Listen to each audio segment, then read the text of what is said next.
বাইরের রাজ্য থেকে পুলিশ এনে ভোট পরিচালনার দাবি শুভেন্দু অধিকারী। হতাশার বহিঃপ্রকাশ বলে কটাক্ষ তৃণমূল। আমরা অপেক্ষায় আছি নির্বাচন কখন ঘোষণা হবে। নির্বাচন ঘোষণা হলে ডিজি থেকে আইসি পর্যন্ত খোল ললচে বদলে যদি নির্বাচন করতে পারেন, বাইরের রাজ্য থেকে যদি এসপি আইপিএস অফিসারদের এনে বসাতে পারেন, তাহলেই কেবলমাত্র পুলিশের যে গুন্ডামি, পুলিশের যে রাজনীতিকরণ, এটা বন্ধ হবে। শুভেন্দু অধিকারীর ইচ্ছের মতন তো ভারতবর্ষের সংবিধান চলে না। সব জায়গায় যখন নির্বাচন হয়, উত্তরপ্রদেশে হয়, বিহারে হয়, যখন মহারাষ্ট্রে হয়, একই নিয়মে হয়।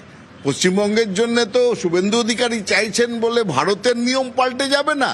এই কথাগুলো বলছেন তার কারণ এগুলো হচ্ছে হতাশার আর্তনাদ। ওনার ভয় হচ্ছে সিপিএম এর মতন আবার বিজেপি একদম শূন্যতে না পৌঁছে যায়, সেই সম্ভাবনাও এবার আছে।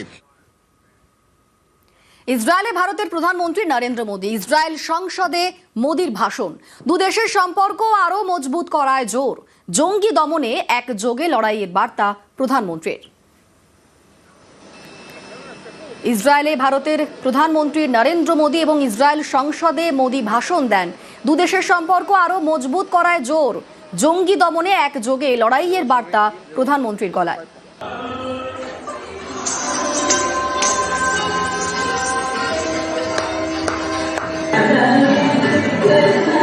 No cause can justify the murder of civilians. Nothing can justify terrorism. India has also endured the pain of terrorism. We have consistent and uncompromising policy of zero tolerance for terrorism with no double standards. Terrorism aims to destabilize societies, to block development and to erode trust. ওড়িশায় সরকারি অফিসারের বাড়িতে টাকার পাহাড়। কটকে কয়লা খনিতে বসেই তোলাবাজি। ধৃত কটক সার্কেলের মাইনের ডেপুটি ডিরেক্টর। 30,000 টাকা ঘুষ নিয়ে ধৃত দেবব্রত মহান্তি। সরকারি অফিসারের বাড়িতে 4,27,00,000 টাকা নগদ। ট্রলি ব্যাগ ও আলমারিতে রাশি রাশি নগদ গয়না উদ্ধার। মহান্তির অফিসের ড্রয়ার থেকে উদ্ধার আরো 1,20,000 টাকা।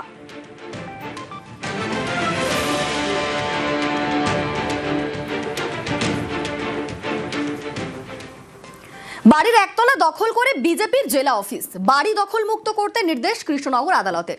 সেই মতো পুলিশ গেলে বিজেপি নেতাকর্মীরা বাধা দেন। ফিরে যায় পুলিশ। এদিকে কৃষ্ণনগরে জোর শোরগোল।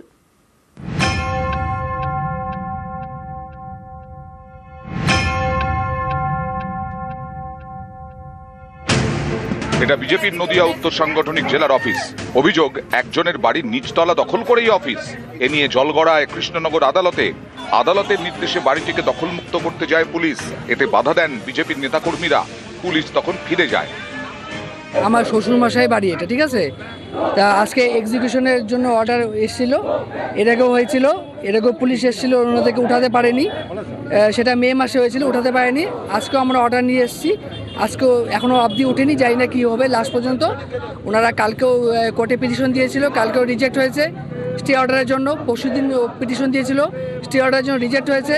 ওনারা হাইকোর্টে গিয়েছে, সেখানেও রিজেক্ট হয়েছে। কিন্তু ওনারা বলছে আমাদের সময় দেওয়া হোক।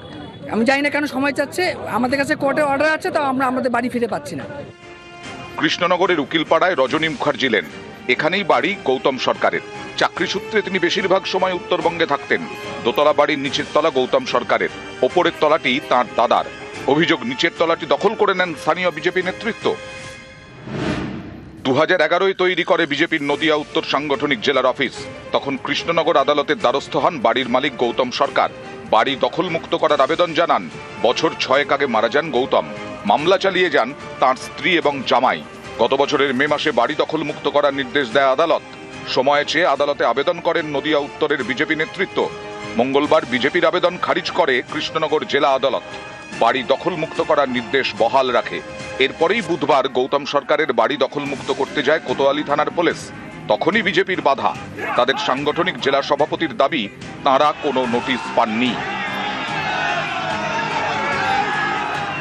বিজেপি যেদিন থেকে প্রতিষ্ঠাতা লাভ করেছে 1980 সালের 6 এপ্রিল, আর এই পার্টি অফিস সেই দিন থেকে আমরা এখান থেকে আছি।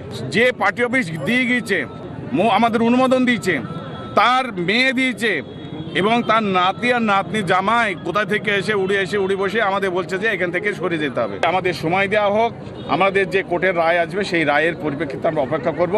সেই রায় যদি আমরা স্টে অর্ডার না পাই, আমরা ঘর ছেড়ে দেব।